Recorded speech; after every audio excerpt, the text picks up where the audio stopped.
ये आदमी कौन है? ऑफिसर, ये सुमित है, दीक्षा का पहला मंगेतर। यानी दीक्षा की शादी पहले किसी और के साथ तय हुई थी? जी हाँ, लेकिन शादी वाले दिन ही मंडप में शॉर्ट सर्किट की वजह से भयानक आग लग गई। उसमें कई लोग मारे गए। मरने वालों में सुमित भी था? जी हाँ। अच्छा, जब आग लगी उस वक्त दीक्षा और आप लोग कहाँ थे? बताइए, आप सब लोग उस वक्त कहाँ थे? हम लोग मंडप छोड़कर वापस आ गए थे। मंडप छोड़ के वापस आ गए थे? लेकिन क्या वजह थी? शादी वाले दिन दीक्षा को पता चल गया कि सुमित गैर कानूनी धंधे करता था। इस बात को लेकर दोनों में बहुत बहस हुई। दीक्षा ने उससे अपनी शादी तोड़ दी और हम लोग वापस आ गए। और आग उसके बाद लगी? जी हाँ। सुमित का स्वभाव अच्छा नहीं था। गुस्सा करना, लड़ाई झगड़ा करना, गाली गलौज करना, ये सब उसकी आदत थी। सर, जिस पे शक किया जा सकता था वो सुमित तो पहले ही मर चुका है। सर, अब हम कैसे पता लगाएंगे कि दीक्षा के हार में मशरूम्स किसने लगाए थे? कि मशरूम किसने लगाया वो तो हार बनाने वाला ही बताएगा।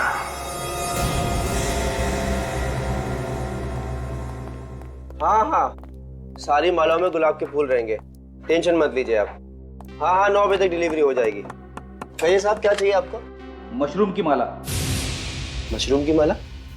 देखिए, हम मशरूम की माला नहीं बनाते और ना ही मशरूम बेचते हैं। कल जो सामूहिक विवाह हुआ था उसमें तुम्हारे यहाँ से 5 वरमालाओं की डिलीवरी हुई थी, जिसमें से एक में मशरूम लगाए गए थे। क्यों?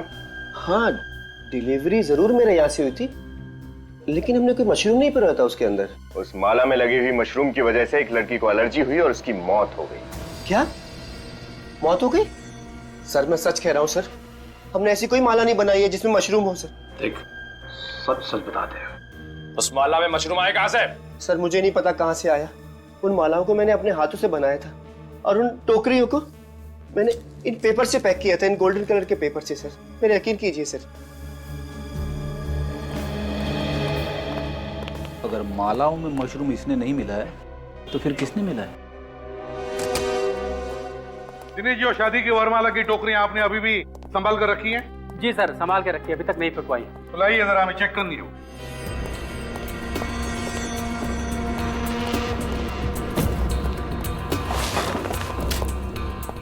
कुछ देख रहे हो तुम दोनों?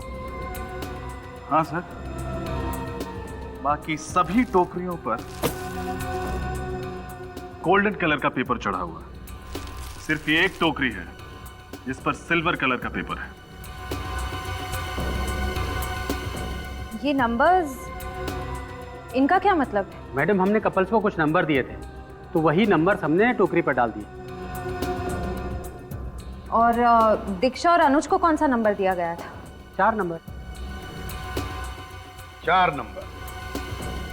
डिलीवरी किसने ली टोकरियों की? सर, फूल वाले से डिलीवरी तो हमने ही ली थी, लेकिन मैं बहुत बिजी था, तो रवि को हमने प्रॉप रूम की चाबी दे दी थी कि वो टोकरियां वहां पर रख दे। Prop room? कहाँ है आपका प्रॉप रूम? सर, इस तरफ। चलिए दिखाइए। आइए सर। आप ये टोकरियां लेकर आइए।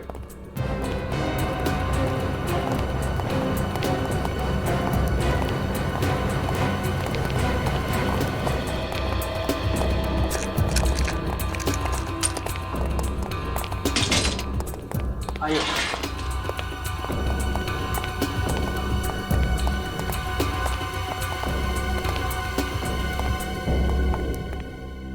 तो ये है वो जगह जहां पर ये सारा शादी का सामान रखा जाता है? हैं? टोकरियां यहीं पर रखी थी? जी सर, ये यहाँ इस टेबल पे। अच्छा, टोकरियां यहां पर रखी थी। ठीक है रजत, श्रेया, काम करो, इस जगह का कोना कोना छान और देखो कुछ मिलता है क्या। जरूर किसी न किसी ने तो यहाँ अंदर आके छेड़छाड़ की है वरमालाओं के साथ। सर लेकिन सर, इस कमरे में स्टाफ के अलावा और किसी को आने की परमिशन नहीं है, फिर बाहर वाला ऐसे कैसे आ सकता है? तो फिर आप में से ही किसी ने किया होगा ये, समझा? आप में से। सर, आप मुझ पर शक कर रहे हैं? ये आप पर भी और आप पर भी। जब तक हमारी तहकीकात पूरी नहीं होती हम किसी को नहीं छोड़ते, किसी को भी नहीं।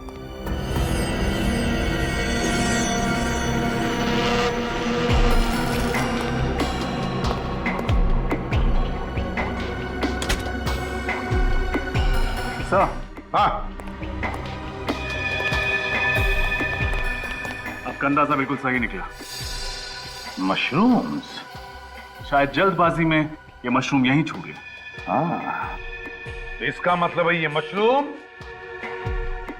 दीक्षा की वरमाला में यहीं पर लगाए गए। बताइए दिनेश जी, क्या कहना है आपको? लेकिन सर ये कैसे मुमकिन है? ऐसे मुमकिन है, चाबी से इस कमरे का ताला खुलता है ना? और आपने क्या कहा था कि जब ये टोकरियां वरमाला की डिलीवरी के लिए आई थी तब आपने चाबी रवि को दी थी या नहीं? जी सर। तो हो सकता है इस खून में रवि का हाथ हो। बताओ रवि, बताओ, इतनी सारी टोकरियों में से सिर्फ दीक्षा की वरमाला में मशरूम लगे कैसे? मैंने कुछ नहीं किया है सर। लेकिन इस कमरे में तो सिर्फ तुम ही आए थे ना? मेरा विश्वास कीजिए सर, मैं तो यहाँ ये टोकरियां रख के वापस लौट गया था। तो फिर ये हुआ कैसे? कैसे हुआ ये? एक मिनट सर, लेकिन जब ये टोकरियां रख के मैं बाहर ताला लगा रहा था तो मैंने कुछ आवाजें सुनी। 2 4 5 इन्हें तो यहाँ रख दिया, बाकी का हाँ मिठाई वाला।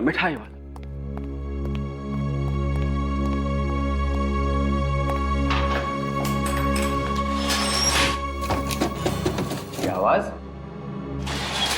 लगता कुछ सामान गिरा होगा। क्या नया बवाल है। यहाँ तो सब ठीक है, बाहर से आई होगी।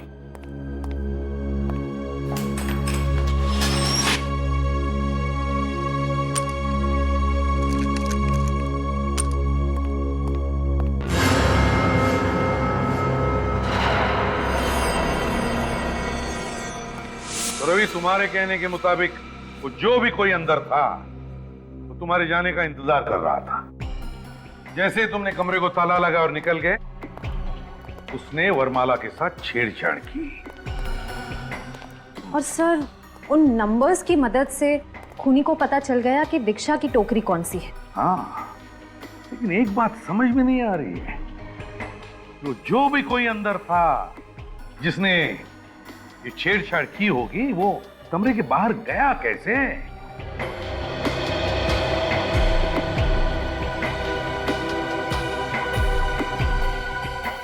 वो क्या है?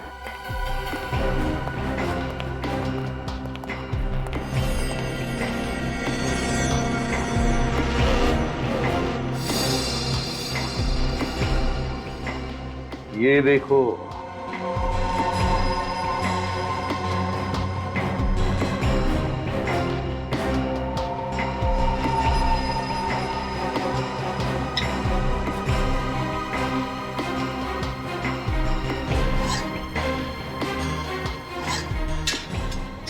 ये जो भी कोई है यहीं से भागा, यहीं से।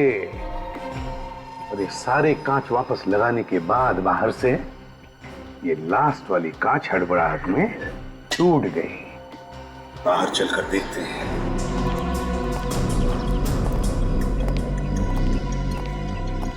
यहां से भागा है वो, यहां से। सर, हाँ? उस गमले में कुछ है। क्या है? देखो।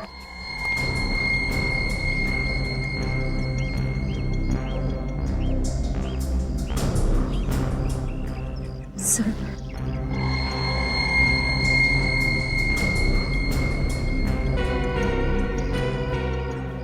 लगता है कोई लकड़ी की किचन का टुकड़ा है। लेकिन सर, ये किचन किसकी हो सकती है? खूनी का। हाँ, हो सकती है उसकी किचन। शायद ऐसा हुआ होगा, जब वो खूनी यहां से भागने की कोशिश कर रहा था तो शायद उसकी किचन यहां कहीं पर भी अटक गई होगी, लकड़ी की होने की वजह से टूट गई और ये हिस्सा गमले के अंदर गिर गया। मुझे ये कोई अक्षर लगता है। हाँ रजत, है तो अक्षर ही, जरूर कोई अक्षर ही है। मगर कौन सा अक्षर है पता चल जाएगा ना, तो समझ लो कि खूनी का भी पता चल गया। ये मुझे ओ भी नहीं लगता, ओ भी नहीं लगता, क्योंकि देखो अगर ये ओ होता तो इसके दोनों छेड़े टूट जाते, मगर यहां तो सिर्फ ये एक ही छेड़ा टूटा हुआ है। ये क्यू भी नहीं हो सकता सर, क्योंकि क्यू भी ओ की तरह गोल होता है। हाँ, और फिर ये अच्छी तरह से गोल भी नहीं, एक ही हो सकता है अभिजीत।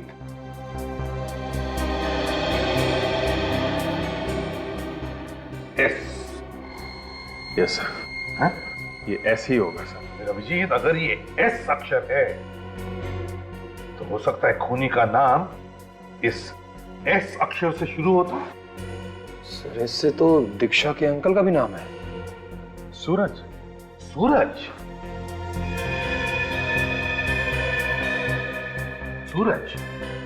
वैसे सर एस अक्षर से एक और आदमी है जो इस केस से जुड़ा हुआ है। कौन?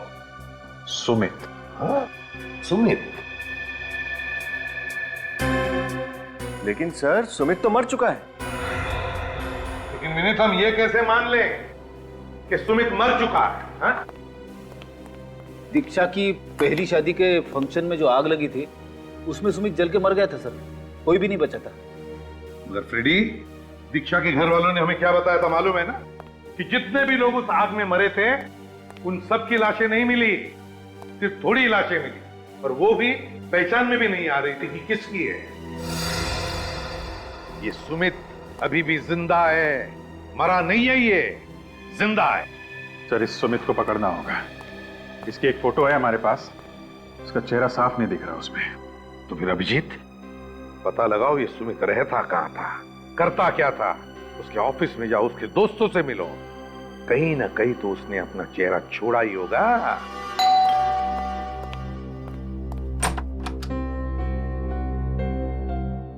जी हाँ मिस्टर राजीव जी। हमें आपके दोस्त और कॉलीग मिस्टर सुमित के बारे में जानकारी चाहिए। सुमित? उसकी तो कुछ समय पहले। जी हाँ वही। हमें आपके ऑफिस गुड फाइनेंस से पता चला है कि एक आप ही हैं जिसके साथ सुमित की बनती थी। और वो सिर्फ आपकी बात कभी कभी मान लिया करते थे। जी हाँ, बात यह है कि सुमित बहुत गर्म दिमाग का था, पर उसमें पेशेंस तो बिल्कुल नहीं थी।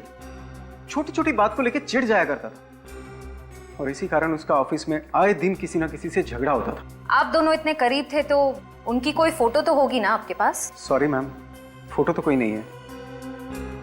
कुछ तो होगा। अब ऑफिस के किसी पार्टी की फोटोज, किसी दोस्त के बर्थडे पार्टी की वीडियो रिकॉर्डिंग, कुछ भी जिससे पता चल सके कि सुमित दिखता कैसा था। आशीष की शादी। ये आशीष कौन है? आशीष हमारा कॉमन फ्रेंड है, उसकी शादी में हम सब लोग गए थे, सुमित भी वहां आया था। आशीष के पास उसकी रिकॉर्डिंग है। आशीष का पता बताइए। सर ये आशीष की शादी की सीडी मिल गई है सर। इसे देखकर पता चल जाएगा कि सुमित दिखता कैसा है। चलो चला कर देखते हैं।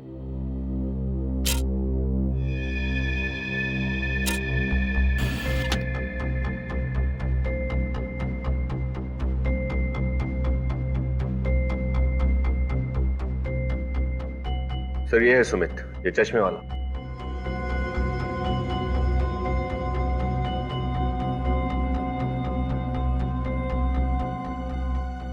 बार बार चश्मा ऊपर कर रहा है सर, आपने देखा? इसको चश्मा ऐसे ऊपर करने की आदत है लगता है। हाँ, यूं। सर, ये रहे सुमित के बैंक अकाउंट की डिटेल्स। सुमित ने 20 जनवरी को अपने अकाउंट से सारे पैसे निकाल लिए थे। क्या कहा? सुमित ने 20 जनवरी को अपने अकाउंट से सारे पैसे निकाले? लेकिन अभिजीत, दीक्षा के घर वालों ने तो हमें कहा था कि 16 तारीख को शादी के मंडप में आग लगी थी। 16 तारीख को, जिसमें सब लोग मर चुके थे, यहां तक कि सुमित भी जल चुका था। तो फिर 20 तारीख को सुमित ने ये पैसे निकाले कैसे? मैंने कहा ना, ये जिंदा है, सुमित जिंदा है, और उसने दीक्षा से बदला भी लिया है। Hello, CID bureau. हाँ सूरज जी, क्या? एक मिनट, क्या नाम लिया? ओके, आप चिंता मत कीजिए, हम लोग पहुंच रहे हैं। सर, कुछ गुंडों ने सूरज पे हमला किया है और ये अनुज को किडनैप भी कर लिया है। ये गुंडे काला नगर की बात कर रहे थे सर। अभिजीत, दयाको को सूरज के घर पहुंचने के लिए हम लोग काला नगर चलते हैं।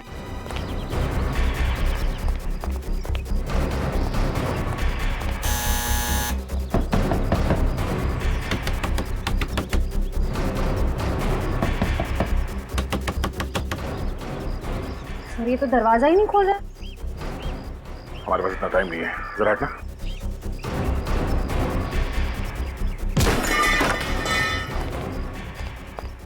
ये क्या? ये कमरा तो पूरा तहस नहस हो गया। जरूर कुछ हुआ है।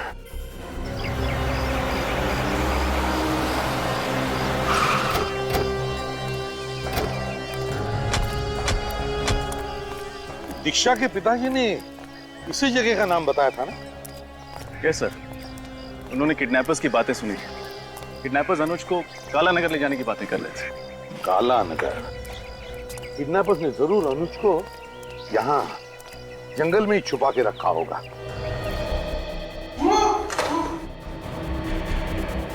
यहाँ से आवाज आ रही।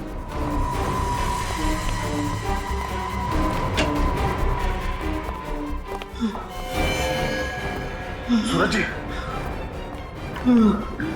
बोल लो। श्रेया, जल्दी से एम्बुलेंस को फोन करो। सर, ये किसने की? हाँ? किसने मारी गोलियां? इन्हें तो कई गोलियां लगी। कैसे वो? कौन थे वो लोग? Sir, sir. और आपकी बीवी कहाँ है? सर, हाँ, बोलिए। ढका हुआ चेहरा ढका हुआ था। अनुज को कैसे ढूंढेंगे? तो फोन लगा के देखो। सर, पहले दीक्षा, फिर उसके अंकल, और अब ये अनुज।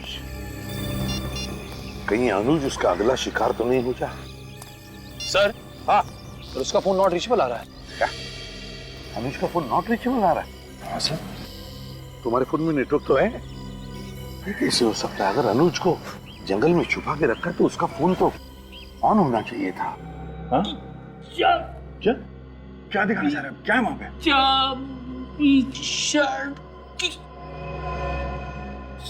चाबी? सचिन, संभाल लेने। चाबी?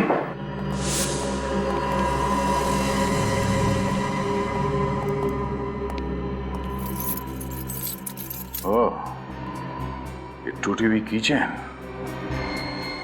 उस प्रॉब्लम के बाद जो हमें टूटा हुआ अल्फाबेट मिला था, शायद वो इसी कीचेन का हिस्सा है। इस टूटे हुए अल्फाबेट एस का, और एस का मतलब सुमित? हाँ, सुमित। और इस सुमित ने अनुज को किडनैप किया है। और सूरज जी अनुज को बचाने की कोशिश कर रहे थे और सुमित ने इन पर गोली चला दी। सुमित, ये सुमित जहां कहीं भी है, उसे खोद के निकालना पड़ेगा। चीखने की आवाज। हाँ, उधर से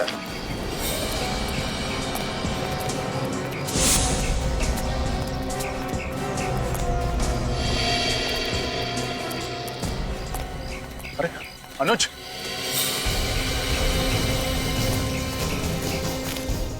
अनुज, मुझे बचा लो प्लीज।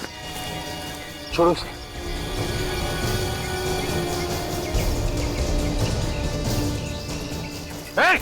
कौन हो तुम? पकड़ो इसे।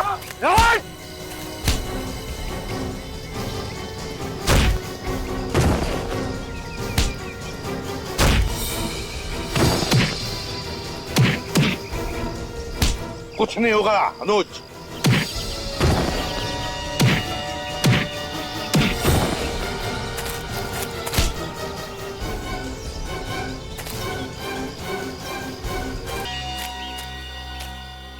लगता है अक्ल से बहुत दुश्मनी है तुम्हारी, इसीलिए सीआईडी वालों से पंगा ले रहे थे। हाँ? कौन हो तुम? क्यों अगवा किया अनुज को? साहब, हमें काम करने के पैसे मिले थे और कुछ नहीं पता। किसने कहा था करने के लिए? ये किसने दिए थे पैसे? बोल। साहब चेहरा नहीं दिखा, एक ही बार मिले थे। एक बार मिले हैं ना, तो फिर चेहरा कैसे नहीं देखा? बहुत अंधेरा था साहब, और अंधेरे में उसका चेहरा ठीक से दिखाई नहीं दिया साहब। क्यों नहीं दिख रहा था अंधेरे में? साहब बड़ा सा काला चश्मा पहन रखा था, इसलिए साफ नहीं दिखाई दिया। अब तो सब दिखा देंगे हम तुम्हें। निखिल, ले जाओ इन दोनों को। चल।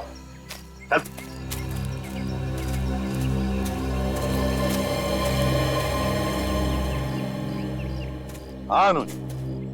अच्छा वो सर, अब टाइम पे आ गए, नहीं तो इन दोनों ने तो मुझे मार ही दिया होता। कुछ नहीं होगा तुम्हें अनुज, अब हम लोग आ गए ना, कुछ नहीं होगा। ये बताओ कैसे हुआ ये सब, कब हुआ? सर मैं और अंकल घर पे बैठे हुए थे, आंटी नहीं थी। अचानक ये दोनों किडनैपर्स घर में घुसा और इन्होंने मेरे सर पर बंदूक रख दी।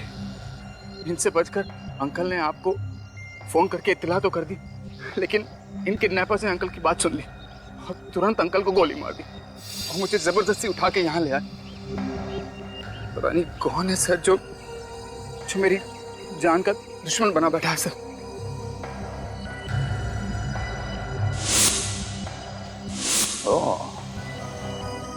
वो जो भी कोई है अनुज, यहीं पर है आसपास, सब सुन रहा है, सब देख रहा है, वो जानता है।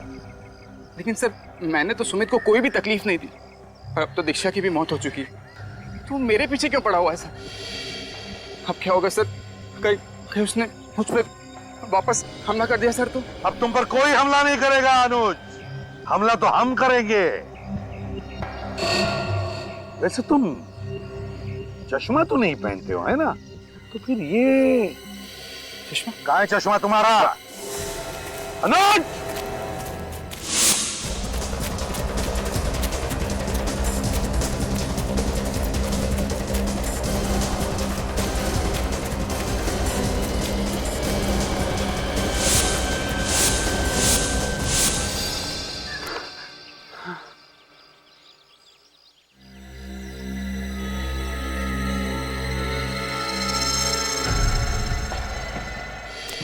बहुत भाग लिए, थक गए होंगे।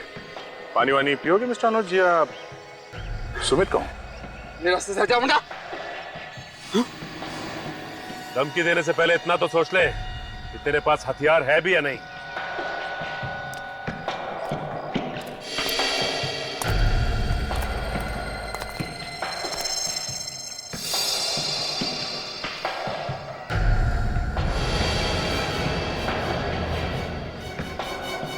छोड़ दो। छोड़ दे?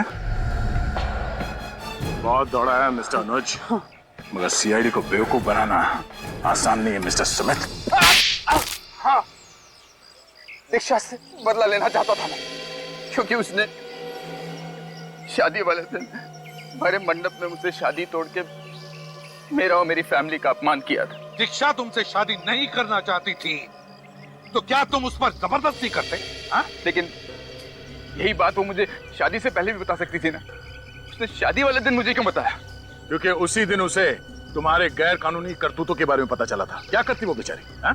बेचारी नहीं थी, बेचारे तो थे मेरे माँ बाप, मेरे भाई बहन, जो उस मंडप में लगी आग में जलकर मर गए। लेकिन मैं बच गया।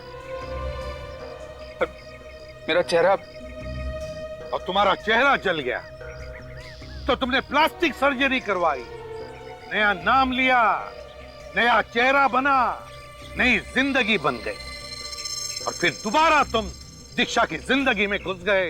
हाँ। तुम इसके करीब आए, उसे शादी के लिए मना लिया और शादी के मंडप तक उसे ले आए। हाँ? हाँ, क्योंकि मैं भी उसे मंडप में ही मारना चाहता था। तरीका भी क्या आजमाया? मशरूम से मौत। क्योंकि तुम दीक्षा के इतने करीब आ गए थे, तुम जान गए थे कि उसको मशरूम से एलर्जी। हाँ, दीक्षा के चाचा को गोली क्यों मारी? क्योंकि एक एक करके मैं दीक्षा की पूरी फैमिली को खत्म करना चाहता था। तो फिर तुमने अपनी किडनैपिंग का नाटक क्यों किया? ताकि मुझ पर सीआईडी को शक ना हो। शक तो तुम पर आखिर तक नहीं था अनुज। नया नाम, नया चेहरा, नई जिंदगी, मगर आदतें वही पुरानी।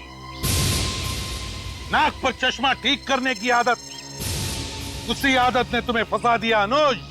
उसी आदत ने भगवान ने तुम्हें आग से बचाकर एक नई जिंदगी दी थी, मगर बदले की आग में तुमने वो भी गवा दी। बेचारी दीक्षा को मार डाला। तुम्हें तो फांसी होकर ही रहेगी। पंडित जी, शादी की सारी सामग्री आ गई है, कोई कमी तो नहीं रह गई ना? सर्वोत्तम, उत्तम व्यवस्था। तो पंडित जी, शादी की विधि शुरू करने में और कितना टाइम है? हो गया है मुहूर्त। वर वधू को बुलाइए। 5 वर वधुओं को लेकर के यहाँ पर पहुंच जाएं।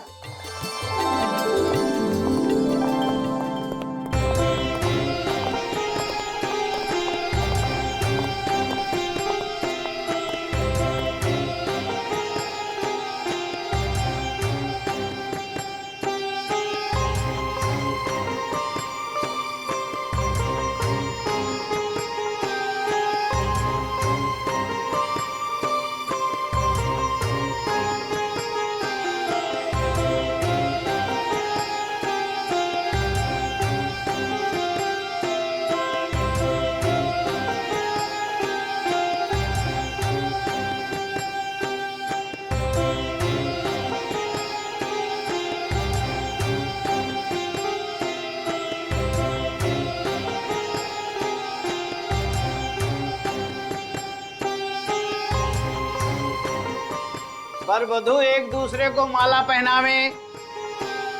वागरधायुधं प्रक्तो वागर।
दीक्षा क्या हुआ बेटा? दीक्षा, दीक्षा क्या हुआ बेटा? क्या हुआ? दीक्षा, दीक्षा, क्या हुआ दीक्षा? बेटा, दीक्षा क्या हुआ बेटा? दीक्षा, दीक्षा क्या हुआ बेटा? बेटा कुछ बोलो। बोलो बेटा। मैं डॉक्टर को बुला कर लाता हूँ। हाँ जल्दी जाओ। दीक्षा,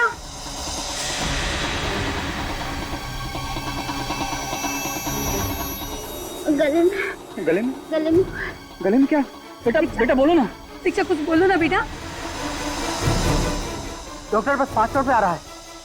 दीक्षा कुछ बोलो बेटा। अरे अरे कोई पानी ला जल्दी से।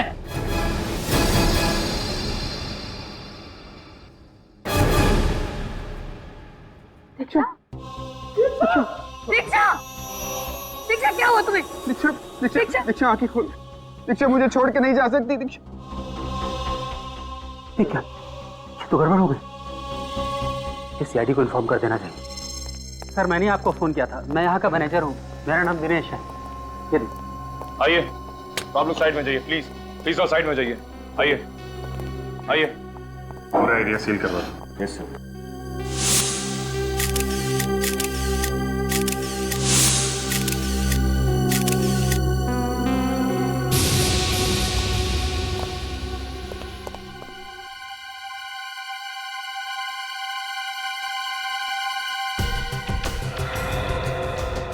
चेहरा तो बिल्कुल सूज गया है। लाल हो गया है सर, ऐसा लग रहा है किसी जहरीली चीज ने काटा हो इसे।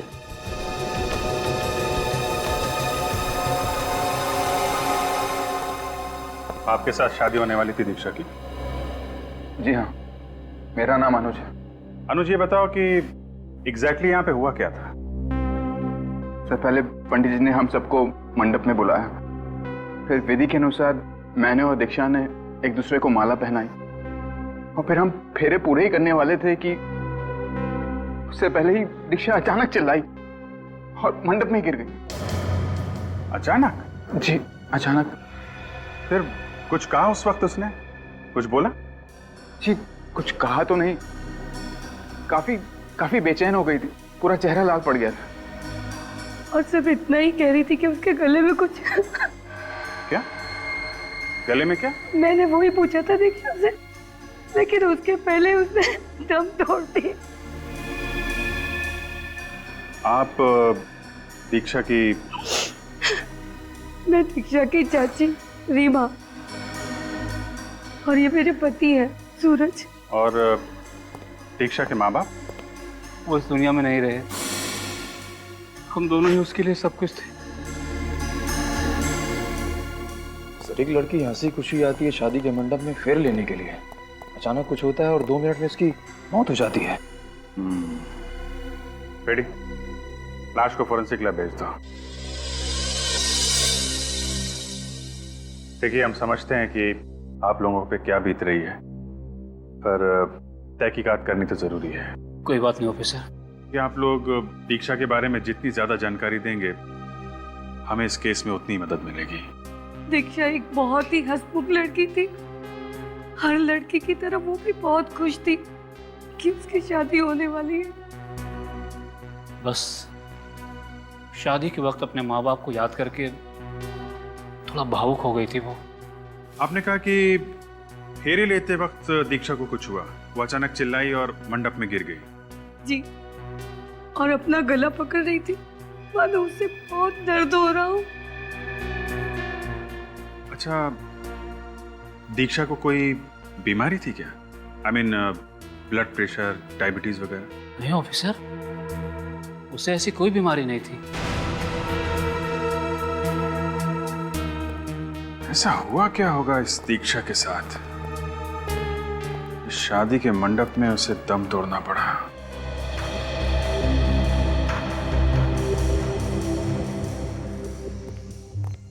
हाँ सारंग, कुछ पता चला किस वजह से मौत हुई दीक्षा की? बॉस, दीक्षा की मौत ना तो किसी किस्म के जहर से हुई, ना ही किसी हथियार से हुई। तो फिर? बॉस, इस लड़की की मौत एलर्जी से हुई, प्रत्युर्जल, सीवियर एलर्जी। एलर्जी से? हाँ बॉस, इस लड़की का पूरा शरीर लाल हो गया। ये देखिए, इसके हाथों पर, इसके चेहरे पर ये रैशेज हो गए। और ऐसा तभी होता है जब शरीर किसी ऐसी चीज के संपर्क में आता है जो उसके शरीर को बर्दाश्त नहीं होता, और उसी की वजह से इतना जबरदस्त रिएक्शन होता है। मगर एलर्जी किस चीज की हुई है इसे? ये तो अभी पता नहीं लगा है, लेकिन इंसान को तो किसी भी चीज से एलर्जी हो सकती है। किसी को धूल से, परफ्यूम से, यहाँ तक कि खाने पीने की चीजों से भी एलर्जी होती है। मूंगफली, दही, किसी भी चीज से एलर्जी हो सकती है। तो इसका मतलब शादी में इसने कुछ ऐसा खाया या सूंघा है जिसकी वजह से इतना घातक रिएक्शन हुआ है इसे? हाँ बिल्कुल, उसी की वजह से इसका विंड पाइप, सांस लेने की नली इतनी बुरी तरह से सूज गई कि ये बेचारी सांस भी नहीं ले पाई। वहीं की वहीं इसकी मौत हो गई। तो फिर क्या क्या खाया इसने सारंग के, जिसकी वजह से इसे अपनी जान से हाथ धोना पड़ा? बॉस, अभी तक इसकी ऑटोप्सी नहीं की है। ऑटोप्सी करने के बाद पता लगेगा कि इसे किसी खाने की चीज से एलर्जी हुई है या नहीं। सर, दीक्षा की आंटी बता रही थी कि मंडप में आने के बाद अचानक इसे कुछ हुआ। ये इसने अपना गला पकड़ लिया, कुछ बोलने की कोशिश कर रही थी, मगर अचानक गिर गई और फिर इसकी मौत हो गई। मगर अभिजीत, एक बात समझ में नहीं आ रही है। अगर दीक्षा को किसी बात की, किसी चीज की एलर्जी थी, तो ये बात उसके अंकल आंटी को तो पता होनी ही चाहिए थी, है ना? आप लोग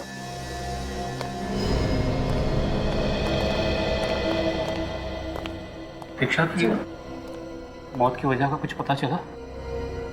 हाँ,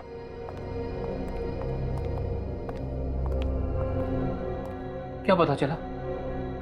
क्या हुआ था मेरी बच्ची को? एलर्जी। एलर्जी? कैसी एलर्जी? क्या दीक्षा को किसी चीज से एलर्जी थी? किसी चीज से उसे उत्तेजना होती हो जिससे जलन या परेशानी होती थी उसे? देखिए, मंडप में भी दीक्षा किसी ऐसी ही चीज के संपर्क में आई थी जिसकी वजह से उसे एलर्जी हुई और वो एलर्जी बर्दाश्त नहीं कर पाई। पर ऐसी कौन सी चीज हो सकती सर? यही पता करने के लिए तो हम लोग यहाँ आए। आप लोग साथ में रहते थे तो आपको तो पता ही होगा कि उसे किन किन चीजों से एलर्जी थी। जैसे कुमकुम, धुआं या फिर फूल वगैरह। धूप और अगरबत्ती तो वो रोज करती थी, और पूजा के बाद पहले अपने माथे पर और फिर हम दोनों के माथे पर कुमकुम का तिलक लगाती थी। कोई और वस्तु जो उस दिन शादी के मंडप में मौजूद हो जिसकी वजह से उसे एलर्जी हुई हो? मुझे नहीं लगता सर कि इन्हें कुछ पता होगा, क्योंकि अगर इन्हें कुछ पता होता तो वो वस्तु वहाँ रहने क्यों देते सर? और क्या, उसने हमें कुछ बताया ही नहीं। उसने एक बार इशारा भी कर दिया होता तो हम उस चीज को वहां से तुरंत हटवा देते। तो सर फिर पता कैसे चलेगा कि दीक्षा को किस चीज से एलर्जी हुई थी? एक किस्सा हुआ था उसके साथ। कैसा किस्सा? कहाँ? कुछ दिनों पहले हम जब होटल में खाना खाने गए थे तो अचानक वो बेचैन हो गई थी। हाँ सर, उसकी आंखें भी लाल हो गई थी और गला भी सूखने लगा था। तो आप लोगों ने उससे पूछा नहीं कि क्या हुआ था उसे? पूछा था हमने, तो उसने कहा कि किसी खाने की खुशबू की वजह से परेशानी हुई है। ये किस खाने की वजह से हुआ था? सर ये तो हमने नहीं पूछा। उसने कहा कि वो अब ठीक है, तो हमने इस बात पे ज्यादा जोर नहीं दिया। सर, हो सकता है दीक्षा को किसी सब्जी या फल की एलर्जी हो। हाँ सर, और उसने गलती से वो खा लिया और उसकी मौत हो गई। अगर ऐसा कुछ खाया होगा तो दीक्षा के पेट में जरूर उस चीज के अंश मिलेंगे। नहीं दया, दीक्षा के पेट में खाने की कोई भी चीज नहीं मिली। उसने कई घंटों से कुछ भी नहीं खाया। मुझे लगता है दया, शादी के हॉल में जो बाकी की चीजें थी जैसे पूजा का सामान वगैरह, उनमें से किसी चीज की वजह से दीक्षा को एलर्जी हुई है। हाँ, ओके बाय। ये अनुज, दीक्षा के मंडप के नीचे की हर एक चीज का सैंपल ले लो। ये फल फूल, विधि की सामग्री, कुछ भी छूटना नहीं चाहिए। सर, अगर दीक्षा को हवन कुंड से निकलने वाले धुएं से एलर्जी थी तो उसका तो सैंपल मिलेगा ही नहीं। निखिल, ये हवन कुंड के अंदर बची हुई लकड़ियां हैं ना, उनका भी सैंपल ले लेना। सर सर, क्या हुआ था? कुछ पता चला दीक्षा? मैं साहब, तहकीकात जारी है। आप ये बताइए, आप इस फंक्शन के दौरान पूरे टाइम यहीं पे थे? जी सर। तो मुझे हर चीज की डिटेल्स चाहिए। ये दूल्हा दुल्हन यहाँ पे कब आए थे, क्या विधि हुई और कितने कपल्स की शादी थी? सर 5 कपल्स की एक साथ शादी होने वाली थी। दोपहर में करीब 1 बजे वर वधू अपने अपने संबंधियों के साथ आ गए थे। लंच किया, उसके बाद अपने अपने कमरों में तैयार होने चले गए। फिर फेरों के समय उन्हें बुलाया गया। वर ने वधू को, वधू ने वर को वरमाला पहनाई। पंडित जी ने उसके बाद फेरों की रस्म चालू कर दी। ये शादी की विधि की सामग्री कौन लाया था? मैं लाया था सर। पंडित जी ने जो लिस्ट दी थी उसे ऑर्डर करके हमने पहले ही मंगवा लिया था। आप लेकर आए थे? जी।